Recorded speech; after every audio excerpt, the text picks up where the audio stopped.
Hi, and welcome to Finding Your Way Through Therapy. The goal of this podcast is to demystify therapy, what can happen in therapy, and the wide array of conversations you can have in and about therapy.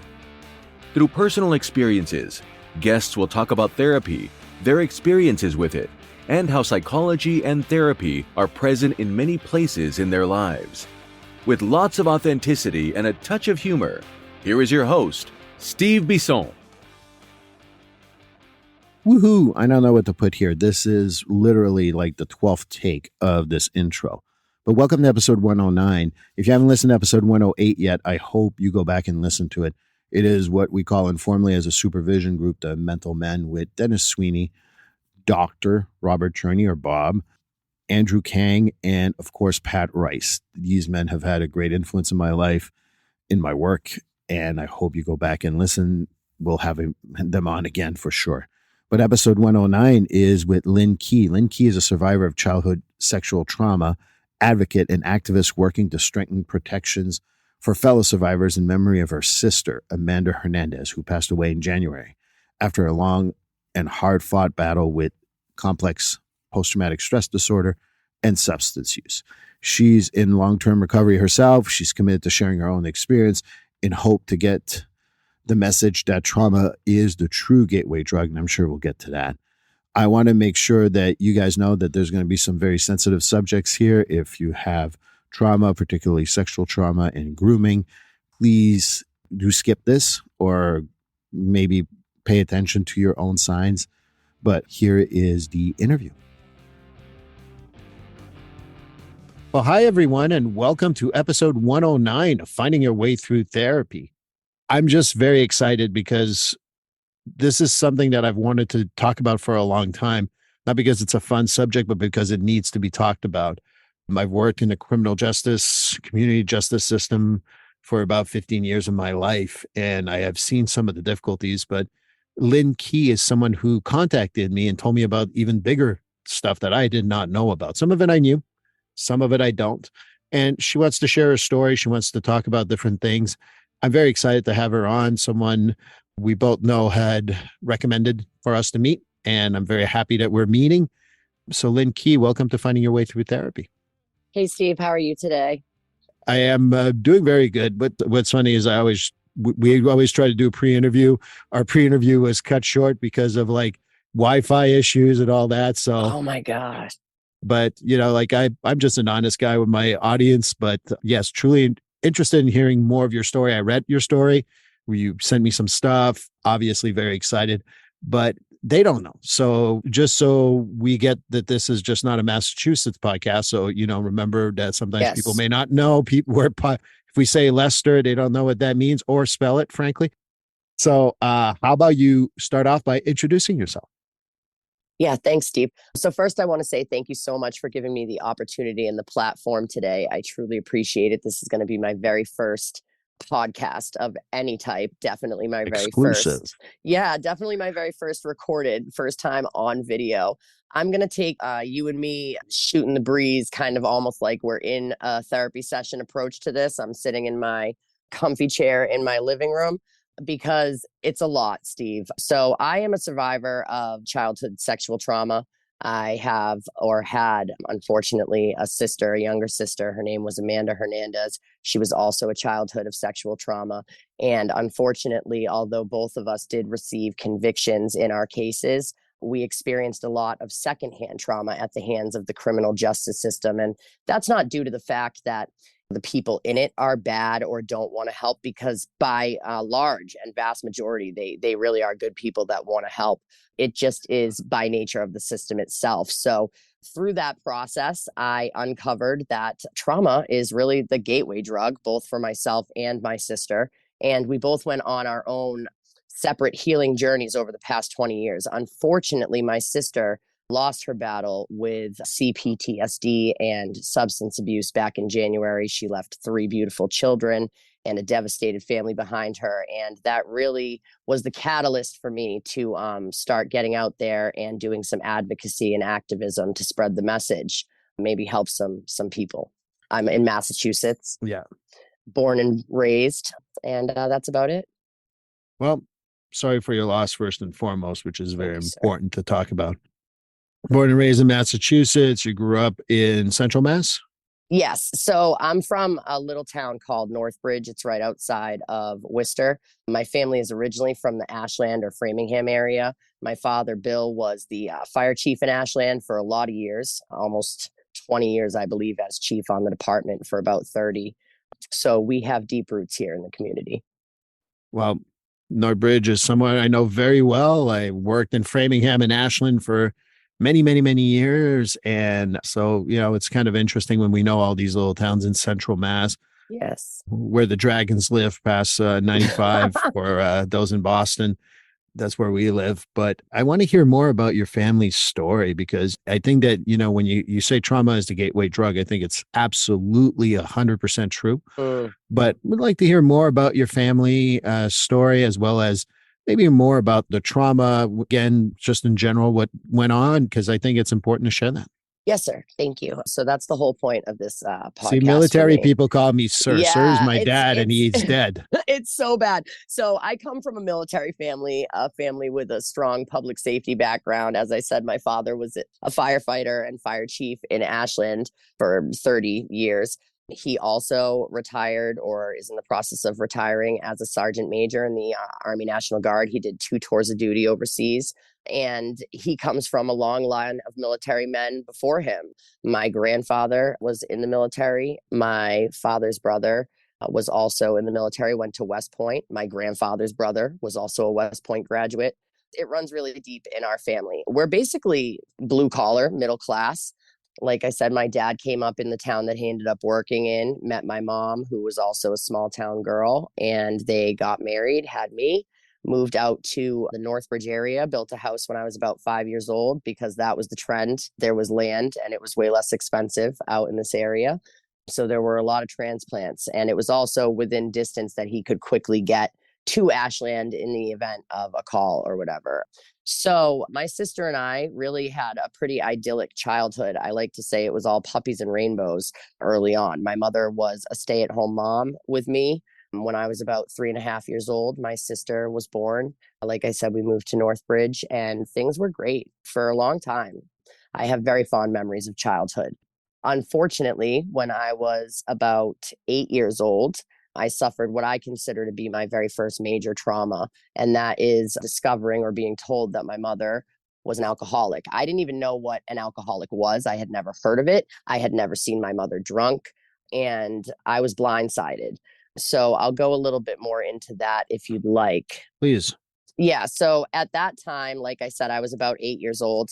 My sister was about 4 years old. And the way it unfurled was I was basically trying to sleep over a friend's house, right? In the morning, I went to wake my mother up before school. She was a waitress at night, and so she would often sleep in the morning. I was a pretty self-sufficient kid.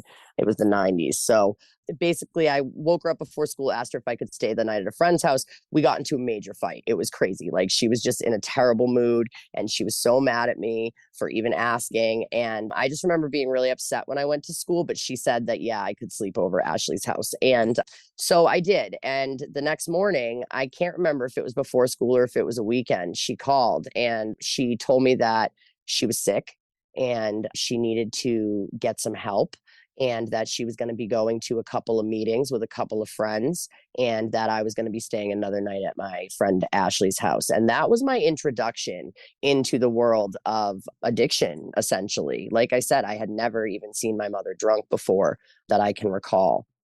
So from there, the real trauma began, because with early recovery comes a lot of guilt. And my mother obviously had a lot of guilt. And unfortunately, she made the decision that she wanted to leave my father. She, at the time, said that she didn't love him anymore. And that was very confusing for an 8-year-old kid. More so confusing for my 4-year-old sister, though. She had absolutely no idea. Yeah, she had no idea what was going on. All she knew is that mommy and daddy had a fight one day, and this was about 6 months into my mom's recovery. Mommy and daddy had a fight one day, and daddy was gone. Now, my father was never far, but to a 4-year-old kid, right? He was gone. Now, for me, I was just angry at my mother. I had no idea what the hell had happened, to be frank. You know, you're an alcoholic. You go to these meetings. All of a sudden, you don't love daddy anymore, and he's gone. And things got worse when her first AA boyfriend moved in later that year. So it's a, from the get, Steve, it's pretty intricate, and there are pretty significant moments, but I can't go into all of it. So I'll just fast forward and say that particular gentleman was about 20 years older than my mother, who was about 30 or so at the time. He lived above a funeral home. And when he moved into our home, he promptly got throat cancer and had to have, and that's no laughing matter. He survived and he's still alive to this day, but he had to have his voice box removed. And there was a man with that situation being nursed by my 30-year-old mother in what was once my parents' bedroom. So I developed a lot of anger pretty early on. And that just continued over like a 10-year period. There were constant battles between myself and my mother. Now, the way that I was the type of kid that was a straight A student. I was very straight edge, as I like to say. We were not a religious family, but we were a Christian family. My grandmother, my ninny, as I called her, would bring us to church every single Sunday. We spent weekends at my ninny's house even prior to my parents' divorce because my parents worked. My mom was a waitress and my dad worked odd hours as a firefighter. Right. So essentially, over that next 10 years, I just doubled down on school. And there was a real distinction, right, between myself and where my, I guess, alliances were, right, and my sister, and where her support or alliances were, right. My support came from my dad's side of the family, outside of the home. I was constantly at war with my mother in my own home. And my sister was kind of in the background watching that, and she clung to my mother. I say all the time that really set the stage for what I believe played out for those reasons early on, just snowballed over the next 20 years. But all this change at that age is a lot for any kid. Yes. And then trying to adapt and trying to figure it out. And like you said, dad might be down the street, but he's away. Right. And it feels very much different. And it kind of changes. You talk about I go back to something. It's going to be a theme, I think, here is the trauma as a gateway drug. I think that probably is the start of feeling a little bit different, feeling a little bit like shame, feeling like I can't talk to anyone about this because it's shameful. I don't know. It's just my thought. Yeah, no, definitely for my sister. Now, this is another key. Just the way that things are structured, a lot of my success versus my sister's unfortunate death, Ending. Right? Her ending, right? Comes from, I think, who we were just naturally as people, right? So I, as the older child, had a broader understanding of what was going on. And I was always encouraged to be vocal. From when I was a little girl, my dad sat me on his lap. Literally, I remember this conversation and said, Lynn, there's nothing we can't work through together. Honesty is the best policy. Anytime you have an issue, no matter how big it might seem, as long as you come to me with it, right? And I always want to hear it from you first. We can work through it together. And I really took to that. So I had a lot of people that I felt solid talking to. Now, I didn't yap outside of my home, but I also didn't feel shame about that. I had anger towards my mother, and I didn't understand why she was so sick, how she was sick. Because again, I never saw it play out in the day-to-day. I never saw her addiction. I just saw the aftermath of her sobriety, believe it or not. My sister, on the other hand, was very introverted during this time. She didn't talk to anybody about anything. She was kind of, again, she clung to my mom, and she really was kind of lost in a lot of ways. Now, that's not for lack of effort on the part of my dad and my dad's family. But again, in her mind, as a 4-year-old child, her father left. So despite his efforts, I think she always felt alienated from him, whereas he and I were super close, and I clung to him when I started warring with my mother. So that was like the basis for a much broader issue that developed over time. It's also funny how my sister tended to act out early on. She got in with the wrong crowd and was just doing like dumb kid crap. You know what I mean? Like wearing makeup she shouldn't have been, clothes she shouldn't have been, smoking cigarettes, like experimenting with pot, experimenting with alcohol. Now, this is later on, obviously, when she's like 10, 11 years old. And I was just super straight edge, like terrified to do anything because I sat in meetings with my mother and I watched, and I was never going to be that. And I could not imagine how that happened. I had no concept of the disease theory. And to be completely honest, I coupled the disease theory with a broader frame of thinking. And that's how I get my recovery. And I don't know if this was mentioned yet, but I personally am a woman in long-term recovery myself. How long is your sobriety? Currently, I have about 18 months. Congratulations. Thank That's you. big. Thank you. Prior to an accident I had back in 2017 where I really broke a leg, like had 6 or 7 surgeries over a 2-year period, I had 7 years of sobriety. However, it was sobriety, not recovery, which I hope we'll get into later. Oh, yes. You're talking my language here. Yeah. Trauma, sobriety, recovery, Mhm. and how the differences are 12-step versus non-12 step. I mean, that's all my language. I speak Yes. I speak those languages. Yes. And, that's why I'm here, Steve. That's why I said I'm trying to take a real laid back approach to this. So I think where I left off was how my sister and I coped with the situation, right? And early on, I was in therapy real early on. When I was a young kid, I always had big emotions and strong opinions, right? So I would war with my mom early on, like about nothing. Like I remember distinctly having like almost like a chore chart but for behavior at home with my mom. Like, good day, you got a star. Like, good in the morning, star. Good in the afternoon, star. Good in the evening, star. 3 stars, special treat. Like, week of all good days, like McDonald's, I remember distinctly. So I was in therapy and For your family mom or for therapy you? I'm for sorry. right. Both. The treat was me behaving, right? Please go ahead. I'm sorry. I had to put Yeah, it down. no, that was great. So essentially, like it was both myself and my mom, and like us together in therapy very early on. My sister, on the other hand, didn't have that. She was too young at that point to require therapy. I mean, I think they put her in just when my parents got divorced to like have playtime with the therapist a few times, but she just had no interest. And my parents were very much about allowing us to follow who we were as human beings, as long as we were maintaining like honest contact with them and doing the next right thing for ourselves. That's what they were about nurturing. And that's a hard balance to strike when the rubber meets the road and there's some turbulence in a child's life as heavy as the turbulence that my sister and I were about to face. So that's where I'll leave off on that. That was our early childhood traumas for both of us, real early childhood, right? There's only one question I have about that, if you Mm-hmm. don't mind me asking. No, go ahead. You talked about going to meetings. Did you ever end up going to anything like Al-Anon? I did not. And I think that would have been really helpful, Steve, because I didn't know a single other kid that had a mom that was in recovery or a dad that was in recovery. I didn't see other kids at the meetings. Even then, it wasn't that common to bring kids to meetings. But I would Right. say sitting in the meetings really benefited me as far as keeping me away from drinking and drugs and self destructive behavior until I hit my own personal breaking point. Like logically, I knew always from a young age that that was just not the answer. It caused this problem for this person and that problem for that person. And now they have to go to these meetings every couple of days. It was just a thing in that sense that strengthened the stability of my early childhood. Right. So let's talk more about what happens after that, because there seems to be a Yeah. big event that occurs. For both my sister and I, and it's weird because there have been so many synchronicities and strange like timing occurrences in my life with my sister in relation to my sister, right? In the life of the Kee family. It's incredible.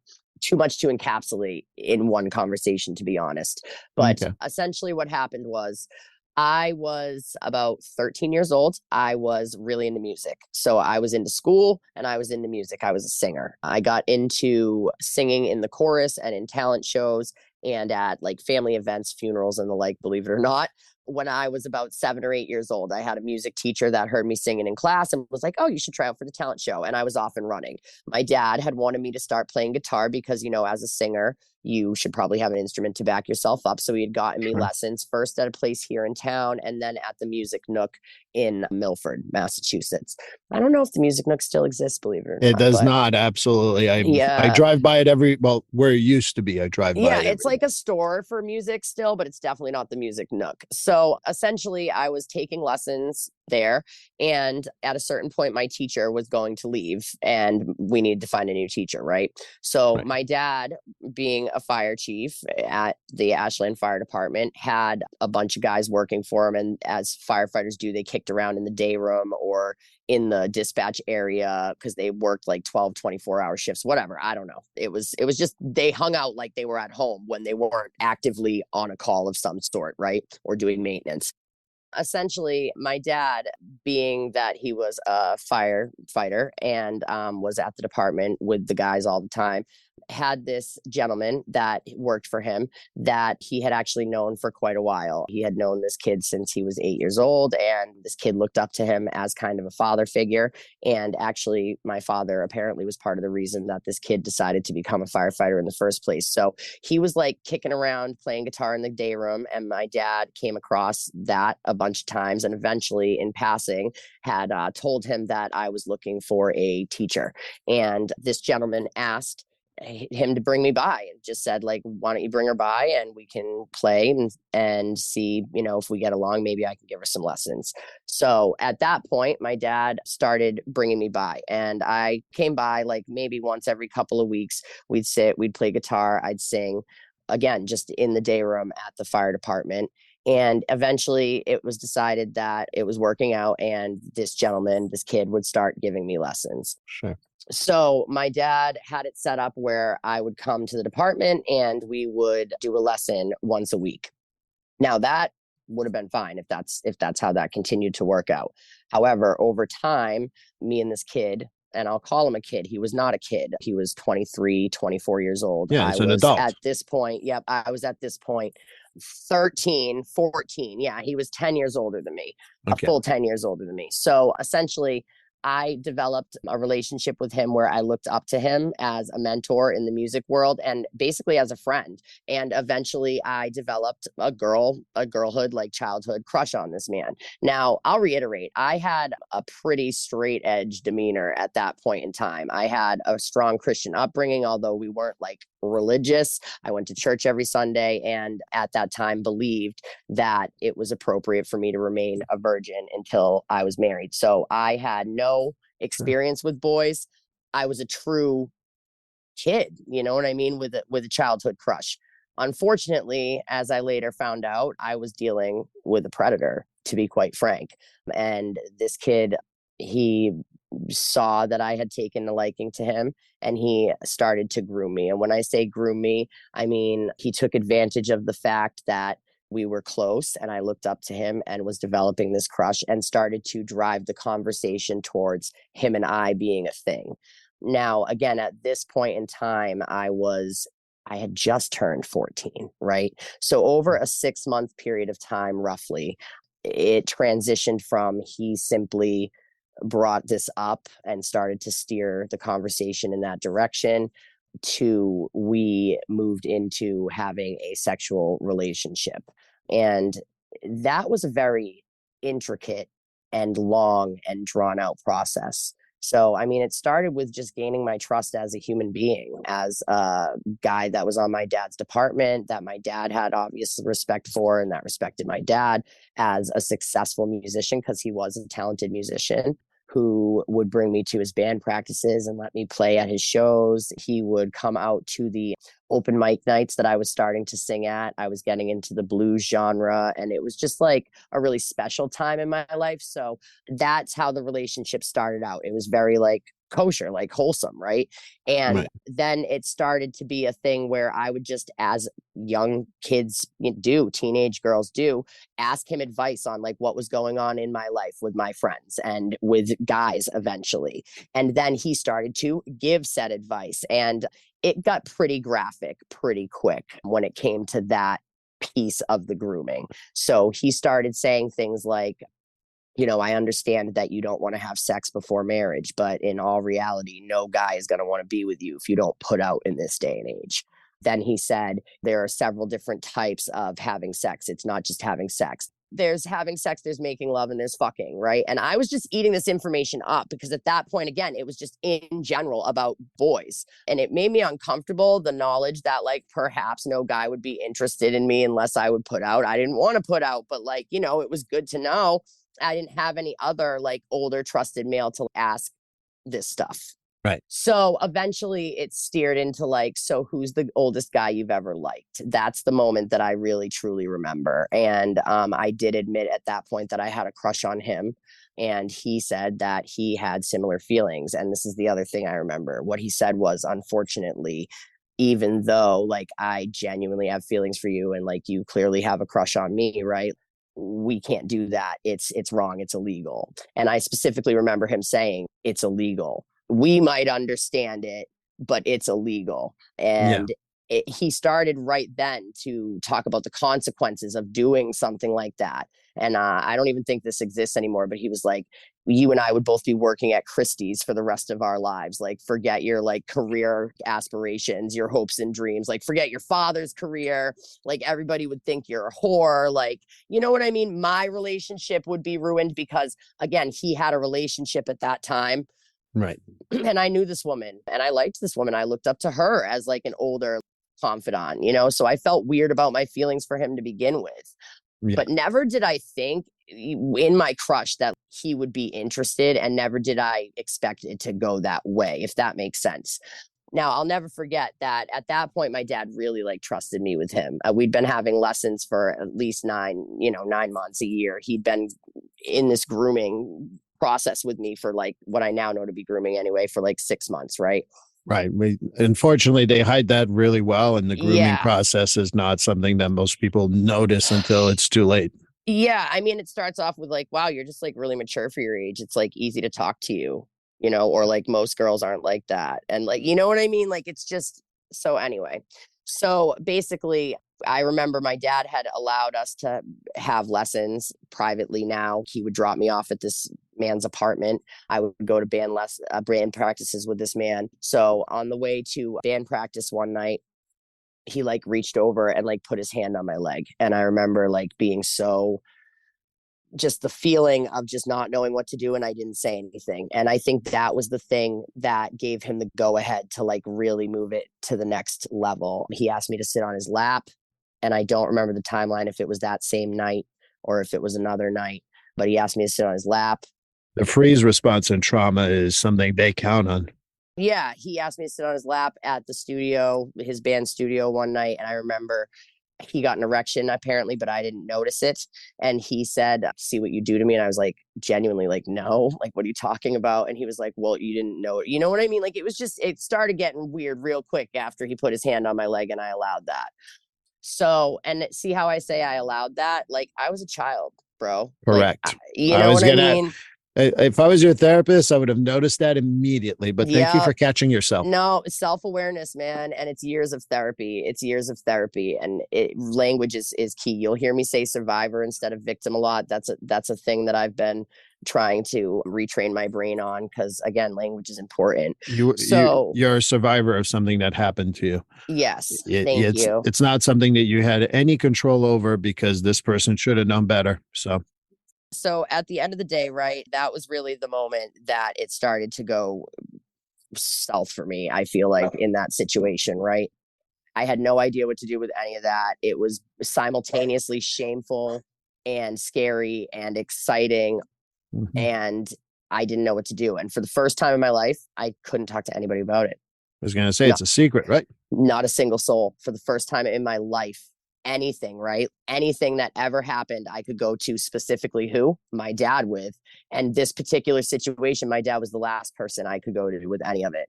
I couldn't tell anybody, not a friend, not a family member, not somebody at school, because he made me very well aware that people can't know. Yeah, I think they count on secrecy, and there's a difference between secrecy and privacy, and secrecy is something bad. Yeah. And he definitely probably groomed you into keeping that secret.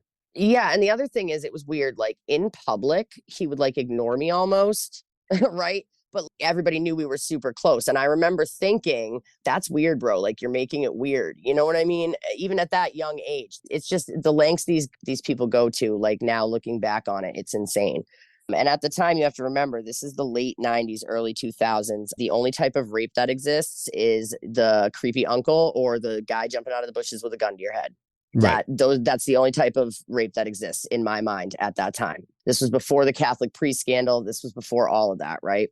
Right. So essentially, right, I remember that it was getting to the point where it was obvious, like, we were going to like make out, like something was going to happen. That's in my mind what I thought was going to happen. And we had like this plan to like do it at guitar practice, before we were going to go to a blues jam, actually. And we were going to have dinner with my father and this kid's fiance, right? So I chickened out at the last second. I didn't want to do it, right? And I told him that I didn't want to do it. And I spoke up, right? And he actually gave me a positive response to that. He was like, you know what? You're right. Like, this is a bad idea. Like, thanks for like being the voice of reason. And he kissed me on the forehead because I'm a child, right? And he said, gold star.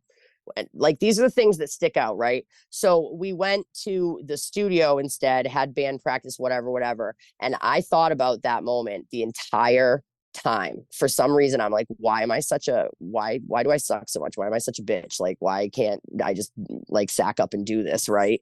And so eventually I was like, you know what? Let's just go back to your place. Now, again, I'm thinking that we're going to like make out. What ends up happening is he brings me in the bedroom. We start kissing, right? And he takes my pants down and he performs oral sex on me. Nothing. I didn't know this was coming, right? I had no idea. I was staring at the ceiling, thinking about how I was about to go to dinner with my dad and his fiance the entire time. And when he was done, because again, I'm not moving, I'm not saying anything. He's like, okay, I'm done. You can pull your pants up. And then we proceeded to go to dinner with my dad and his fiance. And I think that's the best way to describe what ended up happening for the next year. Around the time that I was turning 15, shortly before it progressed into like an actual vaginal sexual intercourse, right? And I remember he said that if he got engaged, we would stop. That happened. We didn't stop. And I'm just feeling more and more guilt and more shame. And I'm getting more and more like, I'm not talking to anybody about this. I'm writing though, and that's key. That's clutch for me, right? I'm writing, and I still have these notebooks, Steve, of all the lyrics and poetry and just random thoughts that I wrote down. That was my venting. And I truly believe that's why I'm able to do anything else to this day. Like, I really believe that's the foundation of my sanity. The difference between why I was able to remain relatively sane and some other people, or I could have broken, like truly broken. Right. And I don't mean that to be disrespectful. Like, trauma affects everybody different. Trauma's trauma. Yeah, luckily I had that outlet. So at a certain point, it came to critical mass, and I straight said to this man, because once this started happening, there were no guitar lessons. At no point did I ever receive a guitar lesson. It was just strictly business, right? And it was Right. strictly business. I mean, this man made the comment that I was like a dead fish in bed. And I'm thinking in my 14-year-old head, I don't want to be here having sex with you. I'm having sex with you because that's how I keep you around, right? You Right. told me yourself that's how I keep you around, right? So eventually I say to this man, I thought we were, first it was, I thought we were going to stop when you got engaged. Then it was, I thought we were going to stop. Like, what is going on? This is about July of the year I was 15. So that would have been July of 2001. Right? So that went on for a long time. Yeah, it went on for a year, at least once a week. One incident happened in the actual fire station. There was another near miss in the fire station where we almost got caught in the fire station. Jesus. My best friend to this day, who was another firefighter's daughter, remembers that. She brought it up. I had forgotten, but now, like, the second she said, remember the time my father and I almost caught you? I went, Jesus Christ. Yes, I do. Holy shit. Because it was. Yeah. Yeah. So essentially, I just got sick of it. I couldn't handle it anymore. I felt so guilty. I felt so shameful. I was so confused. I was so sick of doing something I didn't want to do. The Christian thing was a huge thing of the shame. My father and our relationship was suffering. I was starting to not be able to like get to school on time. School was super important to me. I had come out the side of my neck a little bit and talked to one or two friends about it. And finally, right, I just reached a critical mass. I reached a breaking point, and I said, that was actually the time I had the second conversation with him where I said, are we really like going to stop this? Like, seriously, you said we were going to stop 6 months ago. Like, it hasn't happened. I don't know what to do. I can't do this anymore. And his whole thing was always, don't worry. Like, when you're old enough, I'll ask your dad if we can be together. And this other relationship is just a cover. And wow, really, like all the stuff that's just creepy and wrong. Yeah.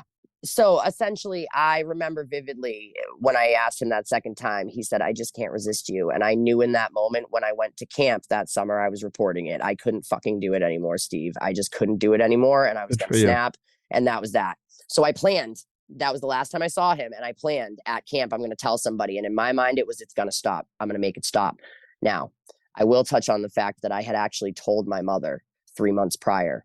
And that was because I was so bottled up inside about it and I had nobody else to turn to. And my mother is the most fucked up human being I know, right? And she wants to get on my good side, right? So if I ask her to, she'll keep this information and she'll give me some friggin' advice. Right.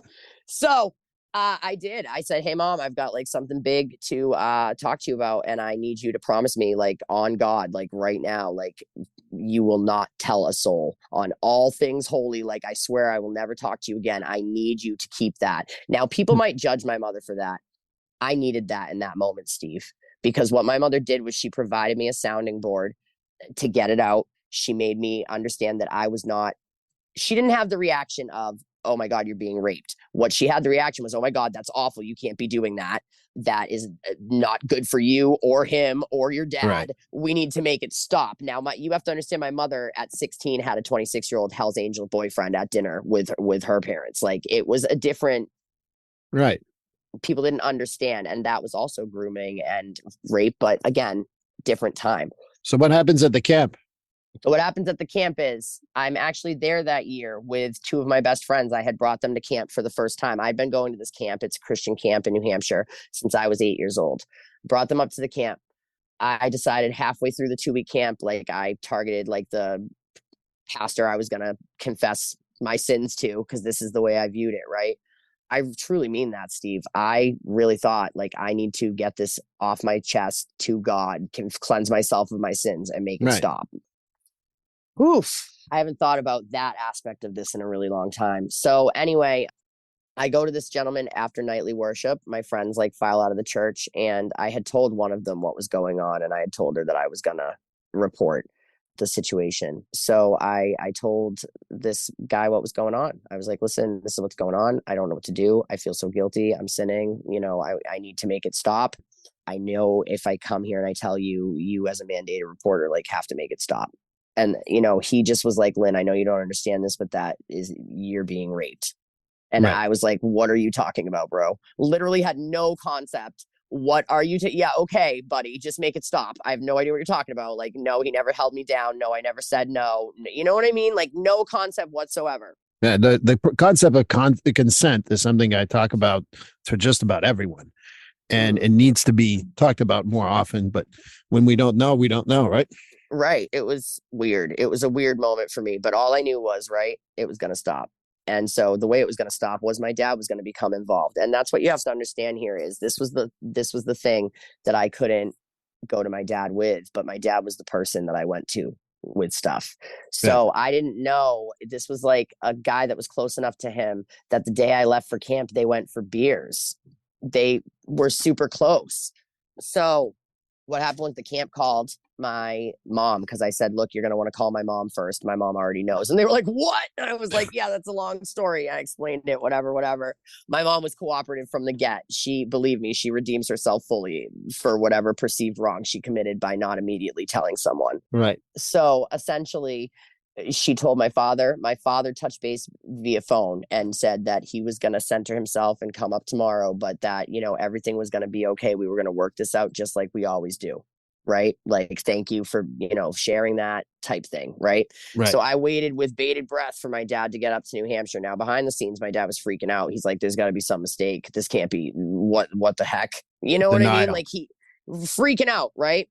Well, that's denial. That's not abnormal for people Mhm. who go through this. I'm not supporting it. I'm just noting it. No, you're 100% right. You're 100% right. That's what the picture I'm trying to paint. I'm glad I'm doing an okay job with that.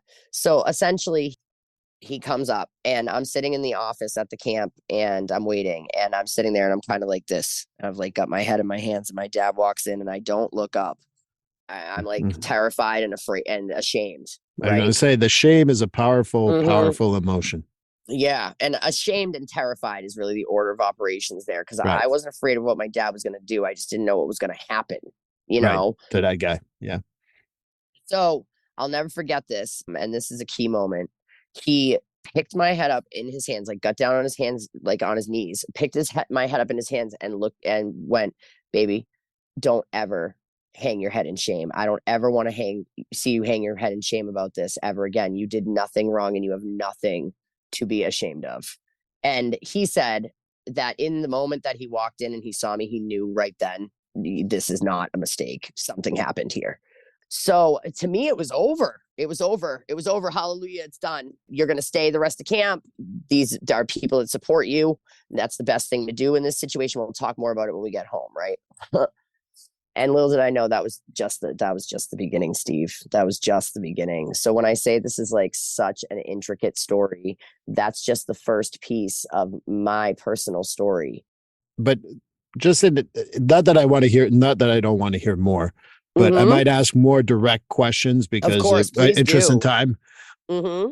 So do you end up having to do anything with this, go to court or what have you? Yeah. So essentially, my dad set up a meeting with a detective in town, and I sat with that detective and I told him what happened. And this detective explained to me that what I experienced, whether I realized it or not, was rape, and that people like that don't just do that one time, and that it was in the best interest of myself and everyone around me that I speak to the DA. And I was not about it. I wasn't about ruining someone's life for a dumb decision that I made. That's how I felt. And Blaming yourself. Huh? yeah, and the way the detective put it was, and this is a formative moment as well, he said, listen, Lynn, your sister is about the age that you were right now when you met him, right? I said, yeah. He goes, how would you feel if this happened to her? And I was like, fuck you. I literally said, fuck you. No. Because Right. you have to remember, I've been the one that fights all the battles. I fight all the battles. I'm against my mom and these men in the house, and my sister's over here. She's protected. That's my sister. You don't fuck with my sister, right? Right. So they go through the investigation. Yeah, and so essentially what happened was I had it was a lot and then it stopped. So I had a white room, as my friend calls it, like interrogation or interview deposition with the DA. The DA made the comment that I would have had to go to school and get a degree to make up a story like that because the level of grooming was so intense, and that there was no way that this man was a first-time offender, and that they were 100% going to pursue it. And then things just kind of ground to a halt. I had trouble getting a restraining order against this man. I had to fight that every 3 months in court. That was because I couldn't check the box that said I was in a relationship with him at the time. The harassment order statute did not exist. And the really key thing here, Steve, to note is that about a year after I reported, my sister was violently raped by the 26-year-old boyfriend of her friend's older sister. The friend was 16. This boyfriend was 26. He was a gang member and a drug dealer. He lured her with alcohol away from the house, and together they violently raped her. So basically, you go through your own rape several times. You go and speak to the right people, and suddenly your sister gets raped also. Yes, and that was the one thing I was trying to prevent, in a sense, when I went forward with my pursuit of justice, of healing through the justice system, as I like to try to call it. Right. Yeah, good luck with that. I know, because to me it's re-traumatizing, but they do their best, and I did receive justice. I mean, I received a conviction. My sister received a conviction. That's more than a lot of women get, unfortunately. But with conviction and all that stuff, there's consequences on the people. People. What I kind of explain with the criminal justice system is that what we see is there's a conviction took place, or they went to court, or what have you, and then it's over. Well, no, that's not at all how that works. Not at all. And it, unfortunately, in the case of my family, it wasn't how it worked at all. So with my sister's case, that went quick because it was a violent crime, right? My crime, you have to remember, was an odd situation for the time, again, before the Catholic priest scandal, right? When this type of rape became more mainstream, in the mainstream awareness, because it's always gone on. Right. So it's the most common type of rape, is that type of rape, a grooming situation. Yes. But anyway, so with the violent situation my sister was in, that went forward very quickly. And she went through a very traumatic trial. She was on the stand for a few hours. Now, she was 12 at the time of the event. She was 14 at the time of the trial. They were grilling her on consent because part of hers was the forcible part. So they were like, okay, they had sex, but was it forcible? And they're grilling this 14-year-old girl on consent. This man sodomized my 12-year-old sister at knife point with his 16-year-old accomplice, and they're grilling her on consent. I was both fortunately and fortunately not there. I had descended into my early stages of my first round of addiction, right? And I was actually at rehab. This man was told that the jury was coming back, right? My sister's offender.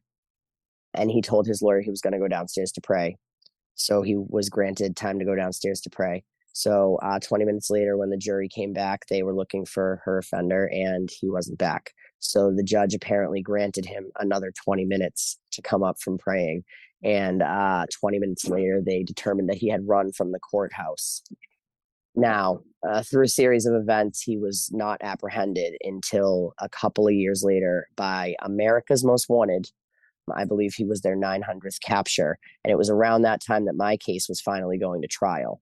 It took about 4 or 5 years for my case to get to trial because a DA that worked for the Middlesex District Attorney's Office, apparently, this is what I'm told, had just kind of put some of the more difficult cases on the back burner. And when my family looked into it, he was found to have put a bunch of cases like that on the back burner, and he resigned. So I'm told. I could be wrong about that information. But my case was assigned. But this is the other problem too, is that you go through whatever it, again, to me, violent rape versus statutory or like grooming. To me, that's all rape. I mean, I put it all on the same page for me personally. Yeah. I mean, it is. Number two, people do these things and then they don't get a day in court for a year or two. You don't grill the person who did it. You grill the victim of it. And that pisses me off to no ends. The criminal justice system is just not like it, like I think that you mentioned it. I don't think on here yet. When we talk about the secondary trauma of the justice system.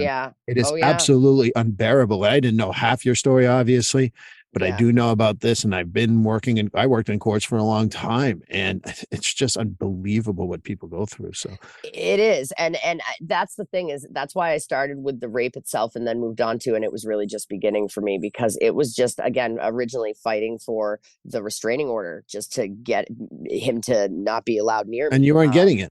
And I wasn't getting it every 3 months until finally he was indicted, at which point I got a lawyer and we got a year-to-year restraining order, and there was a stay-away order attached to the arraignment, not indictment, but indictment and then arraignment, because it did go to grand jury in this particular case. I've learned a lot about the criminal justice system and the terminology, Steve. Sorry. And then the case is way different than getting a restraining order, because that's like two different things. Exactly. So at that point, it's like this court date, that court date. They made a mistake and didn't collect DNA off of my first deposition. And when I said, hey, we have DNA evidence, you didn't check the fire department where he left DNA evidence, I could point out where he left it. I said that in my original deposition. I thought you guys checked that. Yeah, no, they hadn't. Like I had to point that out myself, and they got that. And in, I believe, a 50 by 100 foot room, I pointed out a 5 by 5 square foot area, and they found his DNA on it. And then it was just court date after court date with nothing happening. At which point, my sister had already been raped, and she was coming to the summation of her case, and then he ran, and it was just insane. So when I finally got assigned a new ADA, and this was the head of the child sex abuse division in the county at the time, because they were serious now. They were like, we're not messing this up again. It had been a while. It had been like 4 years. My sister's person was still on the run at this point in time. And then my first trial was a mistrial. And when I say it was a mistrial, they pulled the jury after the fact, and one juror would not vote guilty. And they sent that jury back 3 days, 3 whole days, 3 days of deliberations, and one juror would not vote guilty. So they had to call a mistrial. So that was a fun time. That was terrible. It was awful. I was devastated. I had waited 4 long years for a trial and one juror. So then they offered him a plea bargain, and they offered him no jail time whatsoever and 1 count guilty, the other 3 hanging over his head. He wouldn't take it, which I was pissed they offered him no jail time. But in the eyes of the state, they wanted to wrap this up. At least he'd be a registered sex offender. You know what I mean? Right. So we went back for a second trial, and at that trial, he was found guilty. I could go into the way that trial was a circus. His whole defense rested on the fact that he had a lovely and talented and intelligent fiance, and he did. But that has nothing to do with whether or not you're raping your 15-year-old guitar student. As podcast goes, I want to make sure I tell everyone here that it's not more about not wanting to hear more, because I think that's so important, but because of a kind of a time limitation. I tell people that on average, a human being has a 45-minute to 60-minute attention span. Yes. And we're getting close to that hour right now already. Right. I know. It's So, crazy. It almost really does have to be broken. And I'm sorry, like it just is the nature of this story. It almost no, has to no, be look, broken into parts. like Lynn, if you got to apologize to me, you've got it all wrong. I'm apologizing to you just Okay. because I think that we'll probably have to do a second part. But Okay. maybe what we can do to just wrap up this first part, because this is Mm-hmm. kind of like what happened to you, what happened to your sister, Yes. the conviction, and then maybe we can talk about the secondary trauma of the Yes. legal system, your issues with sobriety and recovery because of all that, among other things. Obviously, I don't want to Yes. singularly blame it on one thing because it's never that easy. But Yes. what I'd like to do right now is to just, if you could tell me a little bit about what would you change about the system if you could right now, like today we're in June of 2023, this comes out in July. What could you do? What could we do to change the system so that the victims feel supported? Because I know about victim advocates. Mm-hmm. I know all that stuff, but there's still like a lot of like cracks in the foundation here. So many, so many. So I would say the number one thing is early intervention with adequate trauma treatment. That is the number one thing. And if we're talking about the original trauma of going through the secondary trauma of the justice system, right? Because there's two pieces to this, Steve. That's how intricate this is, right? Yeah. That's the most important thing. Also, just connecting with a good advocate. My advocate is still working with me to this day, 20 years later, is absolutely critical. But it's early and adequate access to trauma treatment. Early I didn't access. Yeah. have that. I didn't have that, to be honest. I mean, I did have my regular therapist. That wasn't going to cut it for this. I did have a rape crisis center that offered, I think, 3 appointments. That wasn't going to cut it for this. I needed a holistic and individualized and trauma informed approach. And that was just not the case. That wasn't available at the time, essentially. So Len, I'm going to invite you to come back because Okay. I definitely think we need to continue this story. Okay. I didn't want, I don't want to seem abrupt to you or any of my No, audience, people who know me.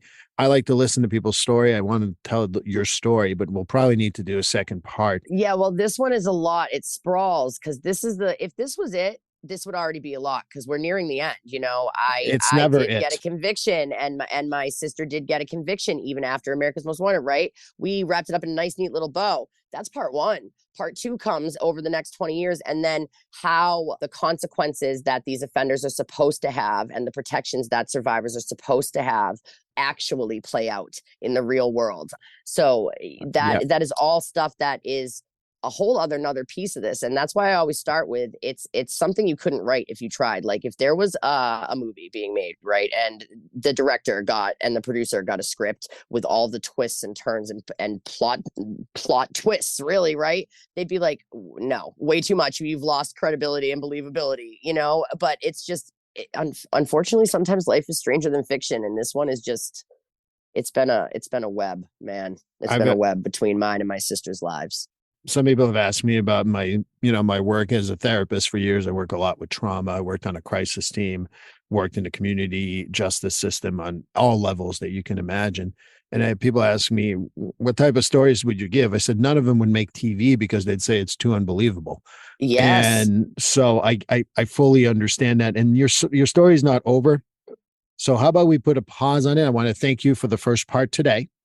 Thank you so much. And I hope we're going to have you back and have the second part where we're going to talk about 20 years later and what happened during those 20 years, including the sobriety recovery, the struggles with that, the struggles with the Sex Offender Registry Board, or SORB as they call it in Massachusetts, and all other things. But I wanted to thank you for today's time. I really, truly appreciate it. Oh, no, thank you. No, seriously, I'm honored and so grateful for the opportunity, Steve. And I will definitely find some time. So thank you. Awesome. Thank you. Wow. That's all I have to say. I hope you enjoyed this episode. We're going to have her back for episode 110 because her story is just starting. And I hope you join us then.